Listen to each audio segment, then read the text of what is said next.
오늘은 다니엘서의 정말 드라마틱한 몇몇 장면들 속으로 한번 깊이 들어가 보려고 합니다. 수천 년 전 막강한 제국들의 흥망성쇠를 온몸으로 겪어낸 한 예언자의 이야기인데요. 과연 그의 메시지가 오늘날 우리에게는 어떤 의미로 다가올까요? 한 제국이, 그것도 당대 최강의 제국이 하룻밤 사이에 무너진다? 이게 과연 가능한 일일까요? 글쎄요, 오늘 우리가 살펴볼 모든 이야기는 바로 이 질문에서 시작됩니다. 자신의 힘이 영원할 거라고 믿었던 한 왕이 벌인 엄청난 파티, 바로 그 현장으로 함께 가보시죠. 자, 이야기의 배경은 바로 막강했던 바벨론 제국의 마지막 날, 마지막 밤입니다. 그리고 그 중심엔 벨사살이라는 왕이 서 있었죠. 이 벨사살 왕이 얼마나 교만했냐면요. 자기 아버지, 그러니까 느부갓네살 왕이 예루살렘 성전에서 뺏어온 거룩한 그릇들을 가져오라고 명령합니다. 그리고는 글쎄요, 그 신성한 그릇에다 술을 따라 마시면서 자기들이 섬기는 우상들을 찬양하는 거죠. 이건 이스라엘의 신을 대놓고 무시하고 조롱하는 행위나 다름없었습니다.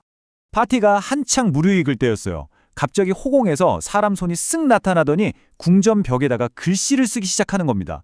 상상만 해도 끔찍하죠? 기록을 보면 왕이 너무 무서워서 얼굴이 하얗게 질리고 다리가 후들후들 떨렸다고 해요.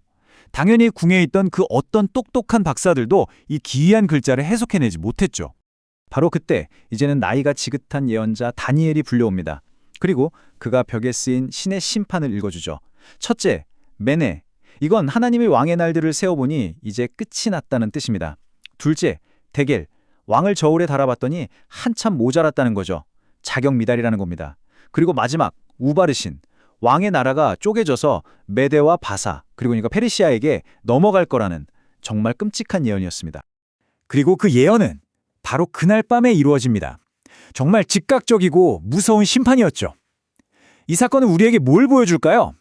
인간의 권력이 아무리 거대하고 영원할 것처럼 보여도 결국 신이 정해놓은 끝이 있다는 걸 아주 분명하게 보여주는 겁니다. 자, 이렇게 바벨론은 역사 속으로 사라지고 그 자리는 메데와 바사가 연합한 새로운 제국이 차지하게 됩니다. 왕조는 바뀌었지만 다니엘은 여전히 그곳에 있었죠. 그런데요, 그의 신실함이 이번에는 또 다른 아주 치명적인 위험을 불러오게 됩니다. 다니엘이 워낙 일을 잘하니까 새로운 왕도 그를 총애했어요. 그러니 주변에 다른 고위 관리들이 가만히 있었을까요? 당연히 시기하고 질투했죠. 그런데 아무리 털어봐도 다니엘에게서는 먼지 하나 나오질 않는 겁니다. 그래서 이들이 아주 교활한 방법을 생각해내요. 아, 저 사람의 신앙을 공격하자. 바로 다니엘의 믿음 그 자체를 불법으로 만들어버리는 법적인 덫을 놓은 거죠. 자, 여기서 다니엘이 어떻게 반응하는지 보세요. 정말 놀랍습니다. 왕의 도장이 찍힌 법령, 그러니까 기도하면 죽는다는 걸 알고도 집에 돌아가서 늘 하던 대로 창문에 활짝 열고 기도를 합니다. 이건 그냥 습관이 아니에요. 자기 목숨을 걸고 신앙을 지키겠다는 결단이었던 거죠. 결국 어떻게 됐을까요? 다니엘은 고발당했고 굶주린 사자굴에 던져지게 됩니다. 당시 메데 바사법이 얼마나 엄격했냐면 한 번 공포되면 왕조차도 그걸 바꿀 수가 없었어요. 다니엘을 아꼈던 다리오 왕도 자기가 서명한 법 때문에 어쩔 수가 없었던 겁니다. 밤새 잠도 못 자고 괴로워했지만 그를 구해줄 방법이 없었죠. 그런데 다음날 아침이 밝았을 때 놀라운 일이 벌어집니다. 다니엘이 사자 굴 속에서 상처 하나 없이 멀쩡하게 살아있었던 거예요. 이 기적은 뭘 의미할까요? 인간이 만든 법보다 더 높은 곳에 신의 권위가 있다는 걸 보여주는 거죠. 그리고 흥미롭게도 다니엘을 함정에 빠뜨렸던 그 사람들은 결국 자신들이 파놓은 그 사자굴에 던져져서 끔찍한 최후를 맞이하게 됩니다. 자, 지금까지는 다니엘 개인의 이야기였죠? 이제부터는 스케일이 확 커집니다. 다니엘이 본 환상을 통해 인류 역사의 거대한 흐름을 들여다보게 되는데요. 앞으로 등장할 거대한 제국들이 아주 무시무시한 짐승들의 모습으로 나타납니다. 첫 번째로 등장하는 짐승은 사자인데 그냥 사자가 아니라 독수리 날개가 달려있어요. 힘의 상징인 사자, 그리고 하늘을 나는 빠른 독수리의 날개, 이 조합, 딱 떠오르는 제국이 있지 않나요? 네, 바로 얼마 전에 멸망한 바벨론입니다. 그 막강한 힘과 무서운 정복 속도를 정말 기가 막히게 표현한 거죠. 두 번째 짐승은 곰이에요. 근데 좀 특이하게 몸 한쪽을 들고 있고 입에는 갈빗대 3개를 물고 있습니다. 이게 뭘 의미하냐면 몸 한쪽을 든 건 메데와 바사 연합 제국에서 바사, 즉 페르시아가 더 강하다는 뜻이고요. 갈빗대 3개는 이 제국이 정복할 세계의 주요 왕국을 상징합니다. 다니엘이 지금 살고 있는 바로 그 제국의 잔인한 정복욕을 보여주는 거죠. 세 번째는 표범입니다. 그런데 날개가 넷, 머리도 넷이에요. 이건 앞으로 등장할 그리스 제국을 말하는데요. 정말 소름 돋는 예언입니다. 4개의 날개는 알렉산더 대왕의 그야말로 번개 같은 정복 속도를 의미하고요. 4개의 머리는 뭘까요? 그가 죽은 뒤에 제국이 4명의 장군에게 쪼개질 거라는 것까지 정확하게 예언하고 있는 겁니다. 그리고 마지막 4번째 짐승.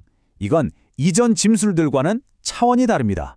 뭐라고 표현할 수도 없을 만큼 무시무시하고 강력해요. 쇠로 된 이빨로 모든 걸 부숴버리고 발로 짓밟아버리죠. 바로 역사상 가장 강력한 제국 로마를 상징하는 겁니다. 그 파괴력은 이전 제국들과는 비교도 안 될 거라는 걸 보여주고 있어요. 자, 또 다른 환상에서는 이 제국들의 충돌을 좀 더 자세히 보여줍니다. 이번엔 수장과 숫염소로 비유되는데요. 뿔 2개를 가진 수장은 메데바사, 그리고 아주 눈에 띄는 큰 뿔 하나를 가진 숫염소는 그리스입니다. 숫염소가 수장을 그냥 박살내버리죠. 그런데 그 자랑스럽던 큰 뿔이 탁 부러지고 그 자리에서 작은 뿔 4개가 돋아나요. 이거 앞에서 봤던 표범 이야기랑 똑같죠? 알렉산더의 등장과 그의 사후 제국 분열을 다시 한번 아주 구체적으로 예언하는 겁니다. 이렇게 잔인하고 탐욕스러운 짐승 같은 제국들이 계속해서 나타나고 사라지고 역사가 이런 식으로 영원히 반복될 것만 같잖아요? 바로 그때 다니엘의 환상은 이 모든 싸움의 끝, 궁극적인 결말이 무엇인지를 보여주기 시작합니다. 그리고 여기서 정말 중요한 반전이 나옵니다.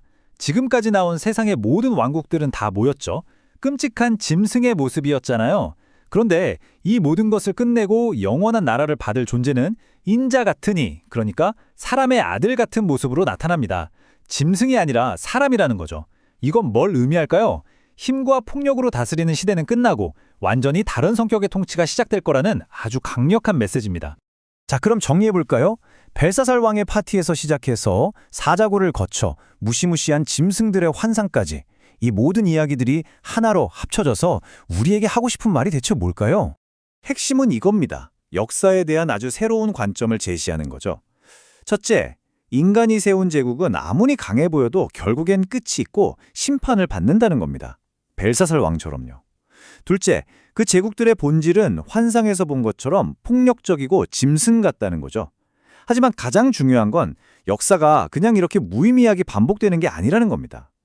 결국 인자가 다스리는 정의롭고 영원한 나라라는 최종 목적지를 향해 나아가고 있다는 것, 이게 다니엘서가 보여주는 거대한 그림입니다. 결국 다니엘서는 수천 년 전의 이야기로 끝나지 않고 지금 우리에게 질문을 던집니다. 모든 제국이 결국엔 다 무너진다면 진짜 영원한 것은 대체 무엇일까? 눈에 보이는 힘과 권력이 전부가 아니라는 거죠. 진정으로 무너지지 않는 가치와 권위는 과연 어디에서 오는 걸까요? 이건 시대를 초월해서 우리 모두가 한 번쯤 깊이 생각해 봐야 할 질문이 아닐까 싶습니다.